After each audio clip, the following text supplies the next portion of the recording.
Do you guys remember Apple HomeKey? They announced it last September. And it all starts at your front door. With our new Home Keys feature, simply tap your iPhone or Apple Watch to securely unlock the door. Just like that. I honestly don't blame you if you don't remember it, but it's one of the most important features of Apple's smart home, because I'm here with the Schlage Encode Plus, which is not in this box. It's actually behind me on the door already. It's the first lock to support Apple's HomeKey, and I'm here to tell you all about it today and my experience with it so far. I've had it for about a week, and honestly, it's been months since I've been trying to find it. I just happened to catch one back in stock, so hopefully they'll be readily available soon, but they have been sold out for a while. We also do have some new locks on the way, like one from Level Plus, and there's another lock that's available as well. But what makes these locks special is the ability to have a digital key in your wallet for your house, and you just tap your phone or your Apple Watch on the lock to unlock it. This one in particular I like because it also has the options for passcode, so I can give a temporary passcode to a guest, and they can come in using that passcode, and then later I can revoke the access to it. When you set this up with HomeKit, 90% of those features are managed through HomeKit. Like if you want to add access to somebody, if you actually go to the Schlage app, it'll tell you you have to go to the Home app to manage it. But within the Schlage app, you do get some additional settings, like there is also an alarm up here, so if it detects forcible entry, it can set off an alarm just to kind of scare people away. It also has an auto lock feature. Ours is set to around 4 minutes, so that way if we forget to lock the door, it automatically locks it. So those options are in the app as well. I believe you could have up to 100 users, so that's including the passcodes added to this lock. So if you need to give, I don't know, everyone at the party that you're having a passcode for the day, you can do that. But so far it's been a great experience. I especially like the quick unlock. You don't even have to pull up the wallet. You could just tap your phone or your watch on the lock and it'll unlock.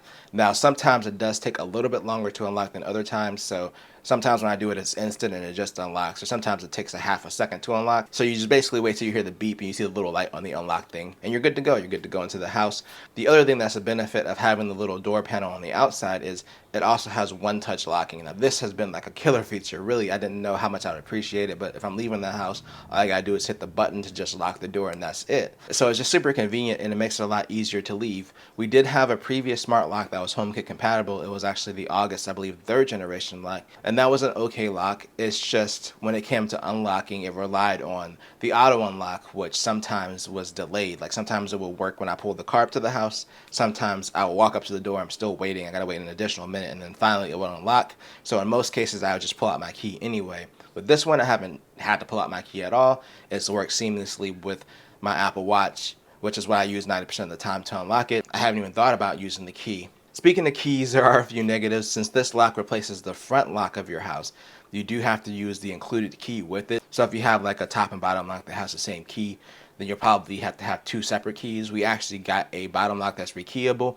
but the key was still too big to fit in that lock, so we couldn't even rekey it with the Schlage lock. That is something to consider. If you're getting this lock, you probably still have to have a separate key for your bottom lock. The other thing, like I mentioned earlier, there is a slight delay sometimes when you tap it. But other than that though, it's been a great experience so far. I also like that you can set up automations. The one we have set up right now is when the last person leaves, it automatically locks the door. You can also set up one to kind of replicate what the August lock did when it detects someone's home and unlocks the door as well. So it does give you the flexibility with automations, and it'll suggest automations like that. Like that one was a suggestion for me when I connected up the lock. So far I really like it. It is kind of pricey. We ended up paying $330 for it. It looks like the Level Plus lock is rumored to be $330 as well. So these locks with the Apple HomeKey are going to be pretty expensive. But a lot of these smart locks are around $150 to $200 anyway.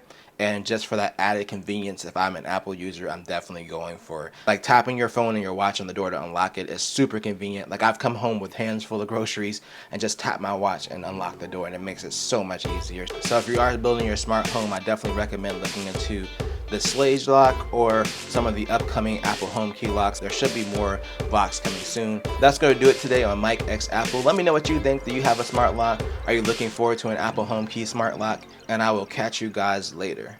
Peace out.